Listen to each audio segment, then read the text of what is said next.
Hello everyone, my name is Parth. और आज का जो ये वीडियो है इसमें हम लोग ये डिस्कस करने वाले हैं जो हमने न्यू कोर्स आप लोगों के लिए लॉन्च किया है, टेक्निकल एनालिसिस यूजिंग इंडिकेटर्स। अब बहुत से स्टूडेंट्स का आप लोगों का ये क्वेश्चन रहेगा कि हम लोगों ने पहले भी एक कोर्स निकाला था जिसका नाम था technical analysis using price action. अब जब प्राइस एक्शन ही हम लोगों ने कवर कर लिया है, जो कि हमारा ओवरऑल देखा जाए तो सब चीज़ें हमारे उसमें कवर होती है प्राइस एक्शन में। प्राइस एक्शन अगर आप लोगों को आ गया तो हम लोगों को मतलब मान लीजिए कि पूरे मार्केट में हम लोगों ने एनालिसिस कर ली है अच्छे से, और मार्केट में हम 80 to 90% प्रॉफिटेबल हो जाते हैं प्राइस एक्शन अगर हमें अच्छे से प्राइस एक्शन में हमने पकड़ बना ली है तो। और तो अब रही बात कि हम लोगों ने टेक्निकल एनालिसिस यूजिंग इंडिकेटर वाले टॉपिक को ही अब हम लोगों ने क्यों यूज़ किया है, मतलब स्टार्ट किया है। तो इसके लिए बेसिकली अगर मैं देखूं तो ये जो अगर मैं बताऊं तो जैसे कि हमारे न्यूबीज़ जो मार्केट में नए नए आते हैं अभी, जैसे कि हमारे कोई भी मतलब स्टूडेंट नया नया मार्केट में अभी आया है, तो वो क्या होता है कि वो लोग मार्केट में आते हैं और मार्केट में एनालिसिस उन लोगों को अच्छे से चार्ट एनालिसिस करना नहीं आता, तो वो लोग कहीं किसी भी स्टॉक में कभी भी एंट्री ले लेते हैं, कहीं पर भी एग्जिट ले लेते हैं, तो उन लोगों का उसके वजह से लॉसेस होने लग जाते हैं। तो अब स्टार्टिंग में कोई भी स्टूडेंट ले लीजिए या फिर कोई भी न्यूबी जब मार्केट में आता है तो वो ये सोच के आता है कि मैं इस स्टॉक मार्केट में प्रॉफिटेबल होऊंगा या फिर प्रॉफिट कमाऊंगा। तो जिस वजह से वो जब न्यू मार्केट में आता है तो वो वहाँ पर लॉस कर जाता है, तो लॉस करने के बाद उसको मार्केट से आउट होना ही पड़ जाता है। तो इसलिए क्या कहते हैं, हमारे स्टॉक मार्केट में कहा जाता है कि 80% लोग हमेशा क्या कहते हैं गवाते हैं, 20% लोग कमाते हैं। क्यों? क्योंकि उन 80% लोगों को कभी भी नॉलेज नहीं हो पाता। वो बस आते हैं ये सोच के कि मार्केट में हम आज आए हैं, आज ही कमाने आज से कमाने लग जाए, तो ये चीज़ सरासर गलत है, ये चीज़ पॉसिबल नहीं होता। ठीक है, पहली चीज़। दूसरी चीज़ कि अगर ये चीज़ सोचेंगे कि हम आज आएंगे और कल से हम प्रॉफिट कमाने लग जाए, तो ये चीज़ कभी भी पॉसिबल इसलिए नहीं होता कि अगर आप कोई से भी प्रोफेशन ले लीजिए, कोई से बिजनेस ले लीजिए, उसमें अगर जब तक आप टाइम डिवोट नहीं करेंगे वो चीज़ आपके लिए कभी भी प्रॉफिटेबल नहीं होता। इवन इफ आप जब तक किसी जॉब पे भी अगर जाते हैं तो वहाँ पर भी आप लोगों को पहले काम सीखना पड़ता है, अच्छे से काम सीखते हैं तो उसके बाद हम लोगों को मतलब उस चीज़ में हमें एक्सपीरियंस होने लग जाता है, तब जाके हमारी सैलरी इंक्रीज होती है, प्रमोशंस होते हैं तब जाके। उससे ऐसा नहीं है कि अगर हमने आज ही जॉब शुरू किया है तो हमें अगले 6 महीने के अंदर में प्रमोशंस मिल जाता है, ऐसा कभी नहीं होता।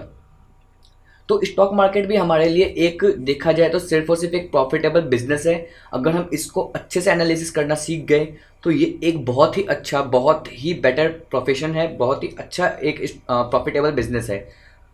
तो जैसे कि मैं अपना भी एग्जांपल ले लूँ तो मैं भी खुद अप्रॉक्सीमेटली 2016 कि मतलब ये स्टार्टिंग से, यानी 2015 के एंड से या 2016 के स्टार्टिंग से मैं भी खुद एक फुल टाइम ट्रेडर हूँ, और हम लोग भी फुल टाइम ट्रेडिंग भी करते हैं, इन्वेस्टिंग भी करते हैं। और आप लोगों के साथ मैं इस पूरे जर्नी में शेयर भी करूँगा कि कैसे कैसे हम लोग प्रॉफिट्स कमाते हैं, कैसे कैसे हम लोगों ने मतलब ट्रेड्स लिए हैं, कहाँ पर हम लोगों को एंट्री लेनी चाहिए, कहाँ पर एग्जिट लेनी चाहिए, ये चीज़ें हम लोग खुद डिसाइड करते हैं कि कैसे लेना होता है। ये चीज़ें हम लोगों को सिर्फ और सिर्फ एक्सपीरियंस के साथ आता है। तो जो भी स्टूडेंट्स अगर न्यूली मार्केट में आए हैं तो मैं उनसे सिर्फ और सिर्फ एक यही रिक्वेस्ट करूँगा कि आप मार्केट में आए हैं तो पहले आप लर्निंग पे फोकस कीजिए। अगर आप लर्निंग पे फोकस कर लेंगे तो अर्निंग आपकी ऑटोमेटिकली होने लग जाएगी। ठीक है, तो जैसे कि मैं बता रहा था कि न्यूबीज जब मार्केट में आते हैं तो उनके लिए अगर चार्ट एनालिसिस की बात करें तो वो चार्ट एनालिसिस से थोड़ा घबराने लग जाते हैं। क्यों? क्योंकि जब कैंडल्स अगर आप देखते हैं तो कैंडल्स कभी ग्रीन कैंडल फॉर्म हो रही होती है, कभी रेड कैंडल्स फॉर्म हो रहे होते हैं, तो इसीलिए वो लोग घबरा जाते हैं कि यहाँ पर हमें कहाँ पर एंट्री लेनी चाहिए, कहाँ पर एग्जिट लेनी चाहिए। तो वो क्या करते हैं कि जब देखते हैं कि मार्केट ऊपर जाने लग गया तो वो एंट्री ले लेते हैं बाई के साइड में, और मार्केट ऑपोजिट हो जाता है, फिर उनका स्टॉप लॉस ट्रिगर हो जाता है। सेम इन केस अगर वो सेलिंग साइड पे अगर उन्होंने एंट्री ली हुई है तो सेलिंग साइड में जब भी वो अपना पोजीशन बनाते हैं तो मार्केट वहीं से ऊपर हो जाता है। तो इसीलिए अब उन लोगों के हेल्प के लिए, उन लोगों के हेल्पिंग हैंड के लिए हम लोगों ने एक ये कोर्स निकाला है जिसका नाम है टेक्निकल एनालिसिस यूजिंग इंडिकेटर्स। इस पूरे कोर्स में हम लोग इंडिकेटर्स के बेसिस पे ही ट्रेड्स कैसे आइडेंटिफाई करते हैं, स्विंग ट्रेड्स कैसे आइडेंटिफाई करते हैं, इंट्राडे ट्रेड्स कैसे आइडेंटिफाई करते हैं, हम वो चीज़ें सीखेंगे। तो आज का जो ये वीडियो है इसमें मैं आप लोगों को सिर्फ और सिर्फ ये चीज़ बताने वाला हूँ कि इस पूरे कोर्स में हम क्या क्या चीज़ें कवर करने वाले हैं। एक छोटा सा आपको इंट्रोडक्शन दूंगा मैं इसमें। टोटल ये पूरा कोर्स जो है ये हमारे 8 लेक्चर्स का कोर्स होगा, जिसमें से पहला लेक्चर हमारा यही रहेगा जो इंट्रोडक्शन का है।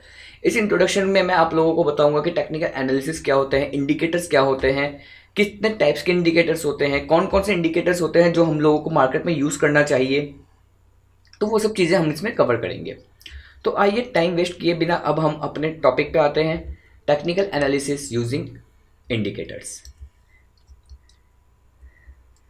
तो व्हाट इज टेक्निकल एनालिसिस। अब टेक्निकल एनालिसिस क्या होता है, अगर मैं आप लोगों को सिंपल वर्ड में बताऊं कि टेक्निकल एनालिसिस होता क्या है, तो टेक्निकल एनालिसिस मतलब कि इन डेप्थ एनालिसिस किसी भी स्टॉक के ले लीजिए, किसी भी मार्केट की ले लीजिए, हमें जब हम किसी भी चार्ट को टेक्निकली एनालाइज करते हैं, हिस्टोरिकल प्राइजेस एनालाइज करते हैं, उसके हिस्टोरिकल वॉल्यूम्स एनालाइज करते हैं और उसके बेसिस पे हम प्रेडिक्ट करते हैं कि आने वाले टाइम पे प्राइजेस क्या होंगे, हमारे जिस हिसाब से कि हमारे टारगेट्स क्या होंगे, हमारी एंट्री प्राइस कहाँ पर होगी, कहाँ पर जाके हम लोगों को ट्रेड्स लेने चाहिए, कहाँ पर जब ब्रेकआउट मिलता है तो हमें ट्रेड्स लेने चाहिए, कहाँ पर एग्जिट लेना चाहिए, ये सब चीज़ें हम लोग उससे डिसाइड करते हैं।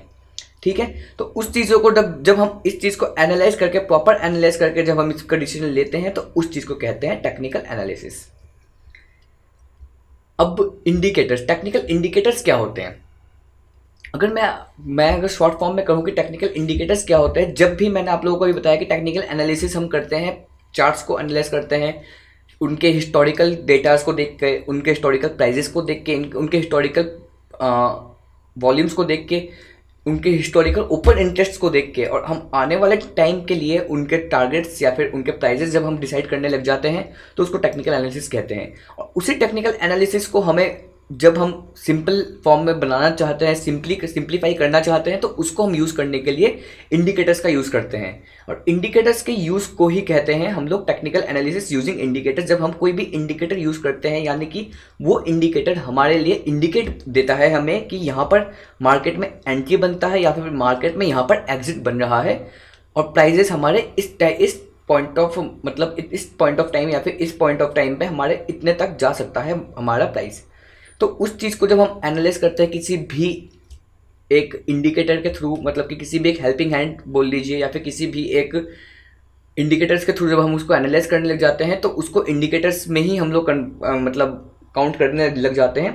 तो जैसे कि मैंने आप लोगों को बताया कि किसी भी स्टॉक को जब हम उसके प्राइस के बेसिस पे हम उसको एनालाइज करते हैं, और उसके फ्यूचर प्राइजेस को जब हम लोग डिसाइड करने के लिए यूज़ करते हैं किसी भी हेल्पिंग हैंड के अपने हेल्प्स के लिए, तो वो हमारे लिए इंडिकेटर्स होते हैं।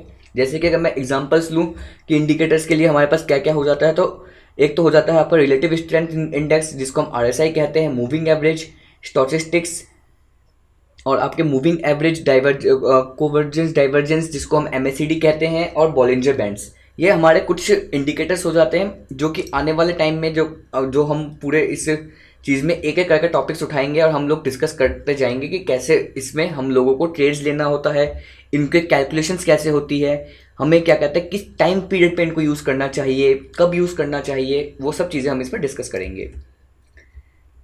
अब टाइप्स ऑफ इंडिकेटर्स, यहाँ पे दो टाइप्स ऑफ हमारे पास इंडिकेटर्स होते हैं, जिसको एक को हम कहते हैं ओवरले इंडिकेटर्स और दूसरे को कहते हैं ऑसिलेटर इंडिकेटर्स। ओवरले इंडिकेटर्स हमारे लिए क्या होते हैं, अब जो ओवरले इंडिकेटर्स यानी कि एक चार्ट है, प्राइस हमारा किसी भी स्टॉक का चार्ट ले लीजिए या फिर किसी भी मार्केट का जो हमारा चार्ट है, जो भी प्राइजेस उसमें मूवमेंट होती है, उस प्राइस मूवमेंट के हिसाब से जब उस प्राइस चार्ट के ऊपर कुछ हमारा इंडिकेटर पॉइंट होता है या फिर हमारा इंडिकेटर फॉर्म होता है या फिर इंडिकेटर्स हमारे प्लॉट किए जाते हैं, तो उसको हम ओवरले इंडिकेटर्स कहते हैं। जो हमारे प्राइस चार्ट के ऊपर प्लॉट किए जाते हैं उसको हम ओवरले इंडिकेटर्स कहते हैं। ऑसिलेटर इंडिकेटर्स हमारे वो इंडिकेटर्स होते हैं जो हमारे प्राइस चार्ट के अलावा अलग से फॉर्म होते हैं, उसको हम ऑसिलेटर इंडिकेटर्स कहते हैं।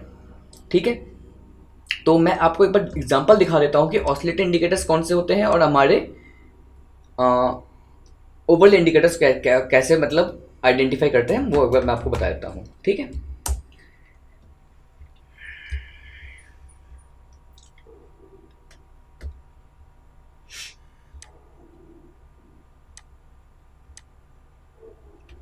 जैसे कि मैंने सामने निफ्टी 50 का चार्ट ओपन किया हुआ है आप लोगों के सामने,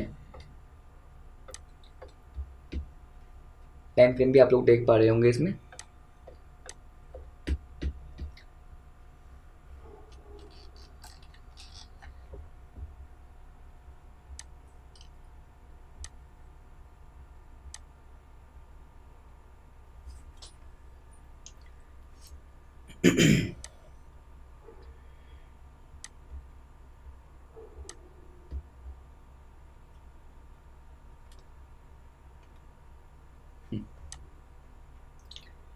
अब मैं यहाँ से इंडिकेटर्स अपने कुछ इंसर्ट कर लेता हूँ, जैसे कि मैं लेता हूँ मूविंग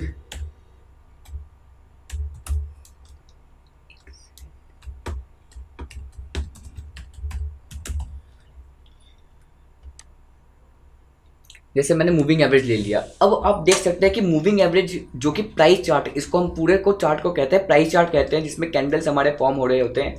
इस कैंडल चार्ट के ऊपर जब हमारा कोई भी इंडिकेटर फॉर्म होता है तो इसको हम लोग कहते हैं अपना ओवरले इंडिकेटर्स, क्योंकि ये चार्ट के ऊपर, प्राइस चार्ट के ऊपर हमारा फॉर्म हो गया है। ठीक है, ऐसे ही लिख लेता हूँ मैं। और जैसे कि ये RSI है, आप लोगों के सामने देख सकते हैं कि जो भी इंडिकेटर हमारा अदर देन प्राइस चार्ट के ऊपर फॉर्म होता है उसको हम ऑसिलेटर इंडिकेटर कहते हैं, यानी कि हमारे ऑसिलेटर इंडिकेटर में हमारा RSI आ जाता है। ठीक है, ये ओवरले इंडिकेटर्स के बारे में बताया हुआ है। ओवरले इंडिकेटर्स के एग्जांपल अगर देखें तो moving average and Bollinger bands हो जाते हैं हमारे ओवरले इंडिकेटर्स में।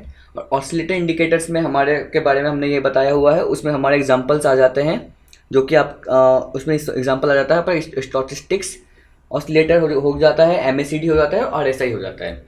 ठीक है, और जैसे कि आप लोगों को पता ही है कि जैसे हम कोई भी ट्रेड्स लेते हैं, जब भी हम मार्केट में ट्रेड्स करने बैठते हैं या फिर क्या कहते हैं, जब हम किसी भी इंडिकेटर के साथ, मैं एग्जांपल ले लेता हूँ, फॉर एग्जांपल किसी भी एक इंडिकेटर के साथ हम लोग टाइम स्पेंड करने लग जाते हैं, तो हम उस एक इंडिकेटर्स पे जब हम लोग अच्छे से कॉन्फिडेंस हो जाता है तो हम उस इंडिकेटर को अपने आगे के ट्रेड्स के लिए भी लेके डिसीजंस लेने के लिए हम उसको यूज़ करते हैं।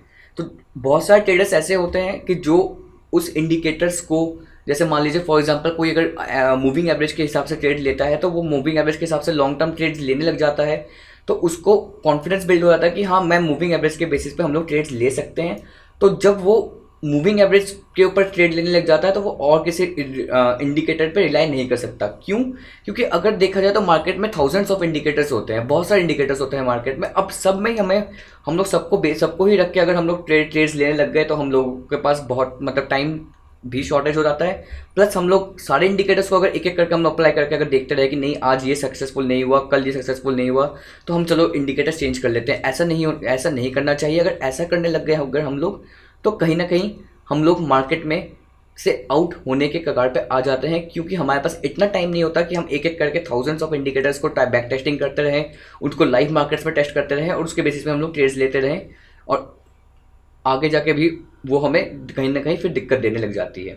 ठीक है, जैसे कोई भी अगर ट्रेडर मूविंग एवरेज के बेसिस पे ट्रेड लेता है तो मूविंग एवरेज के बेसिस पे कैसे ट्रेड लिया जाता है, ये सब चीज़ें भी मैं आप लोगों को आगे बताने वाला हूँ। ठीक है, तो इस पूरे कोर्स में हम लोग क्या क्या चीज़ें कवर करेंगे, मैंने वो चीज़ें आप लोगों को बता दिया है। जैसे कि मैं अब बता देता हूँ कि हमारा नेक्स्ट टॉपिक्स कैसे कैसे रहेगा। जैसे हमारा जो नेक्स्ट टॉपिक यानी कि नेक्स्ट सेशन जो हमारा रहेगा वो रहेगा, अब ओवरले इंडिकेटर्स से हम लोग स्टार्ट करेंगे एंड देन हम ऑसिलेटर्स पे आ जाएंगे। तो पहले हमारा ओवरले इंडिकेटर्स में सबसे पहले तो हमारा आ जाएगा मूविंग एवरेज का। अगली क्लास जो हमारी होगी मूविंग एवरेज के ऊपर होगी। उससे नेक्स्ट क्लास जो होगी हमारे बॉलिंजर बैंड्स पे होगी। फिर उसके बाद जब ये दोनों इंडिकेटर्स हमारे कवर हो जाएंगे उसके बाद हम लोग ऑसिलेटर्स पे आ जाएंगे। ऑसिलेटर्स पे हमारे स्टैटिस्टिक्स ऑसिलेटर्स कवर होगा। फिर जाके MACD कवर करेंगे, हम RSI कवर करेंगे। उसके बाद हम पिवोट पॉइंट्स भी कवर करेंगे। पिवोट पॉइंट्स से भी हमें अच्छा खासा ट्रेड्स मिलते हैं। फिर जाके हमने साइट पे एक छोटा सा टॉपिक ऑलरेडी टेक्निकल इंडिकेटर्स का भी हमने अपडेट किया हुआ है, जो कि फिबोनाची रिट्रेसमेंट लेवल्स का आपका टॉपिक है। आप लोग उसमें भी, आप लोग चाहे तो वो भी वीडियोस देख सकते हैं। हमारे स्टूडेंट्स ने जब हमने पिछले एक मंथ में लॉन्च किया है तो स्टूडेंट्स ने बहुत अच्छा मतलब उसमें रिस्पॉन्स दिया है। बहुत अच्छा मतलब उन लोगों ने प्रॉफिट्स भी अर्न किए हुए हैं। उन जो हमने टेक्निक्स बताए हैं उसमें उनको अप्लाई करके बहुत अच्छा प्रॉफिट्स भी अर्न किया हुआ है उन लोगों ने। तो इसी के साथ हम लोग इस पूरे जर्नी को हम लोग टोटल 8 लेक्चर्स पे हम लोग कवर करेंगे। जो भी मैंने आप लोगों को टॉपिक्स बताया इन टॉपिक्स को कवर करेंगे एक एक करके। जो हमारा लास्ट लेक्चर रहेगा 8th लेक्चर, इन सब इंडिकेटर्स को हम लोग कैसे मार्केट में अप्लाई करते हैं वो मैं आप लोगों को बताऊंगा। उसमें बैक टेस्टिंग करके दिखाऊंगा मैं आप लोगों को। उसमें हम लोगों को एंट्री कैसे लेनी होती है मैं वो भी चीज़ बताऊंगा आप लोगों को। उसमें एग्जिट कहाँ पर लेना होगा, एंट्री कहाँ पर लेना होगा, कहाँ पर हमारा स्टॉप लॉस लगना चाहिए, वो सब चीज़ें मैं आप लोगों को बताने वाला हूँ। रिस्क रिवॉर्ड रेशो भी कैसे मतलब इसमें हम लोगों को रखना चाहिए, मैं वो चीज़ें भी आप लोगों को बताऊँगा। और इसमें मैं कोशिश करूँगा कि एक आप लोगों के लिए स्पेशल मैं लेक्चर रिकॉर्ड करूँ जिसमें हम सिर्फ और सिर्फ मनी मैनेजमेंट के बारे में बात करेंगे। तो वो कोशिश करूँगा मैं कि एट लेक्चर्स ख़त्म हो जाने के बाद जो 9th लेक्चर करके एक मैं बोनस लेक्चर आप लोगों के लिए मैं कर दूंगा, जिसमें हम लोग मनी मैनेजमेंट की बात करेंगे। कि जैसे कि हमारे पास अगर 100 रुपीज़ है मनी मैनेजमेंट के लिए, अगर हमारे पास 100 रुपीज़ है तो हम उन 100 रुपीज़ को कैसे हम यूज़ करके अपने मनी मैनेजमेंट के साथ हम उसको मार्केट में इन्वेस्ट करें एंड ट्रेड करें उसमें, एंड उसमें कैसे प्रॉफिट अर्न कर सकते हैं हम। तो ठीक है, इसी के साथ मैं इस वीडियो को यहाँ पर ख़त्म करता हूँ और मिलता हूँ मैं आप लोगों से नेक्स्ट वीडियो में, नेक्स्ट क्लास में। तब तक के लिए हैव अ नाइस डे।